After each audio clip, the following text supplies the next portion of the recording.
boys and girls, and welcome back to SOAR class. I'm Ms. Vukmanic. Remember that SOAR stands for the Science of Oceaneering, Aerospace, and Robotics, and we are learning about airplanes today. Yesterday, if you joined us, we learned how to draw an airplane. We labeled the parts. We learned the different parts of an airplane. The body is called the fuselage. On this plane, the front, we have what spins as the propeller. We have wings. The cockpit is where the pilot sits, and the tail is in the back. And we looked at, the different kinds of airplanes. We started learning about a famous pilot named Bessie Coleman, and we started reading her story. So today we're going to read a little bit more about her, and we'll do an activity. So if you remember, she had a rough life. She had to walk 4 miles to school every single day and back. I pulled up my GPS, and from Carrollton Elementary to Smithfield Middle or High School, it's 3.5 miles. So she walked farther than that, and that would take a little over an hour. So not an easy task. All right, here we go. Chicago years. Chicago, head north, there's jobs for all. Lots of folks from the South heard those words. Maybe Walter, an older brother, could help Bessie find a bigger life there. Walter was somebody. He had moved to Chicago years before when Bessie was little. Now Walter was a fine Pullman porter. It was Bessie's time to try again. She was 23 years old when she moved to Chicago. The year was 1915, a busy time for the big city up north. Chicago had tall buildings and trains and streetcars. The wide sidewalks were full of talk and news. Chicago had the wind off Lake Michigan and deep winter snows, and was miles away from the dirt floor cabin where Bessie had been born. In Chicago, you could be somebody.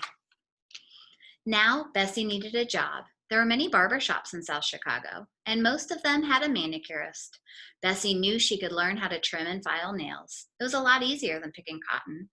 If she were fast at it, she could make good money. And that's just what Bessie did. First, she worked in a shop on State Street. Then she moved to Duncan's barber shop on East 36th.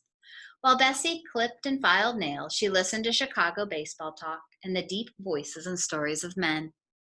Big city life was new, and it was fun.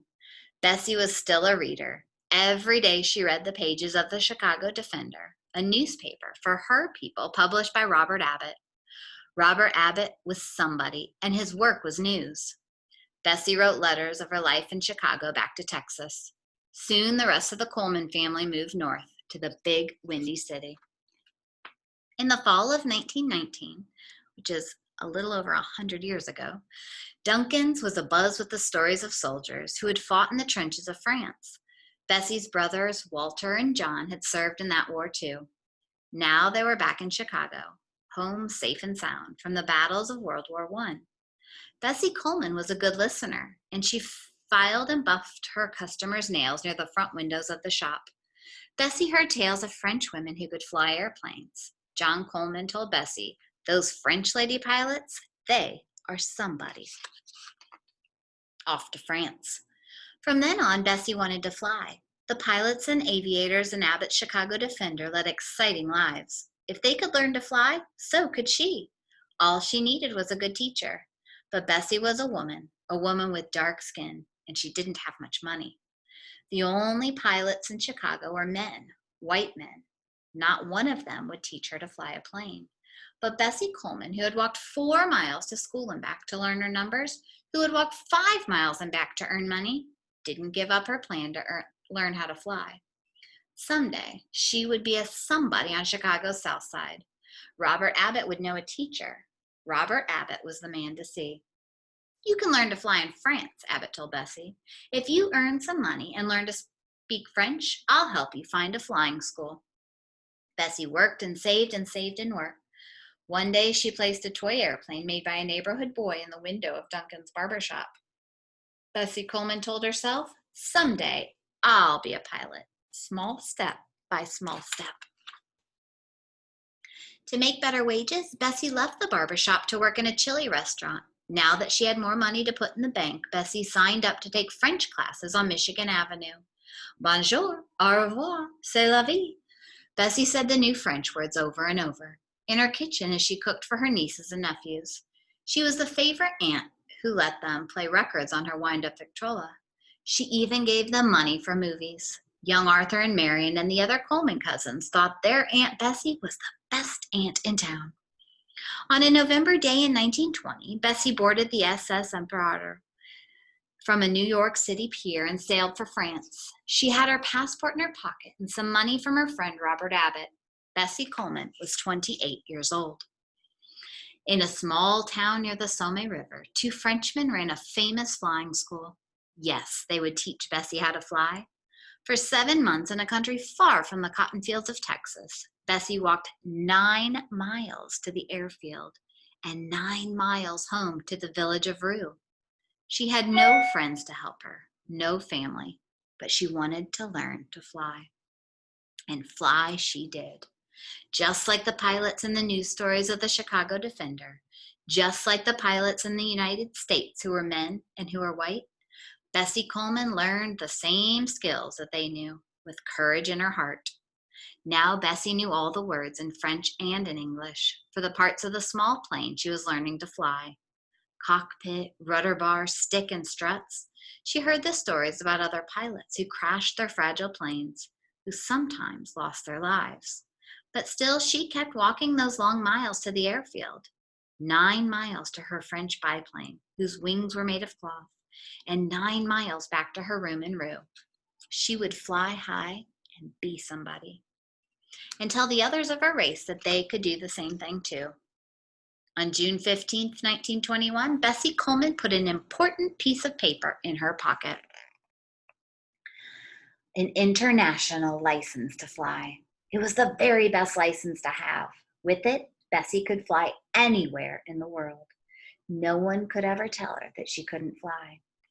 Bessie then headed to Paris and bought a fancy leather coat. Now she was an aviatrix, a très chic aviatrix. All right, if you come back on Thursday, we are going to finish this story and see what happens next when she heads back home to the USA. All right, so that is part of the story of Bessie Coleman, who is a famous American aviator. All right, what we are going to do with the rest of our class is we are going to make paper airplanes on our own and try to make the best one we can to fly the farthest. So I asked you to bring paper and tape. If you don't have tape, that's okay. If you have a glue stick, that could work, or you don't have to have any at all.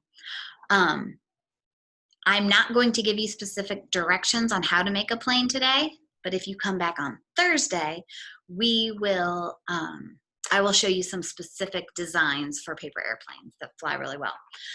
So all you're gonna do today is take a paper and fold it however you want, test it, make changes, make it better. All right, so I have a piece of paper here. I'm gonna start by just folding this in half. A lot of times we'll take the straight edge here and fold it down to the crease. And same thing over here. I can fold that to the crease. And then I'm going to fold it in half. You do not need to make one like this. I'm just showing you an example. All right, I think it's cool when they have the flat points. So I'm going to, or the flat nose, I'm gonna fold that in. So when I fold this in half, it's flat here. And then I want some wings. So I'm gonna fold this down, and I'll fold this down. And now I have a paper airplane. I don't know if it's any good or not, but I have a paper airplane. So now I want to test it. So I'm going to pull it back and throw it. Didn't do too bad.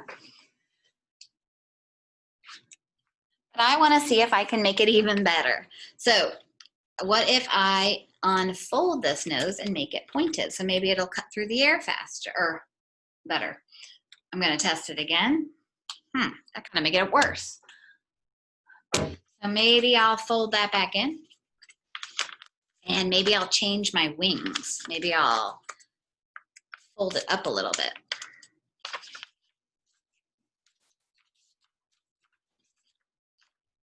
See if that makes it any better. I almost made it into my garbage can. All right, so all I'm going to do is just fold and test and fold and test and see what makes it better or worse. I can use any kind of paper. Right here I have some just computer paper. You could use like a harder cardstock if you have it. You could use some like lined writing paper, which is kind of thinner. You could use construction paper. If you have newspaper, magazine paper, or anything you can find around the house is totally fine. Now the reason I had you bring tape is you can also take the tape and maybe add some weight to it. So maybe I want to add some tape up here and see if that helps. Not too bad. So today, I just want you to spend the rest of your time designing an airplane that you can make fly the best, okay? When you come back on Thursday, we are going to finish our story about Bessie Coleman and see what happens to her. We will learn 3 different ways that an airplane can fly, the different ways that they move, and I will show you a few different paper airplane designs, and we will fold those and make those together, okay? So enjoy making your paper airplanes. If the weather gets nice, go out and fly them. All right, see you later. Thanks for coming, guys. Bye.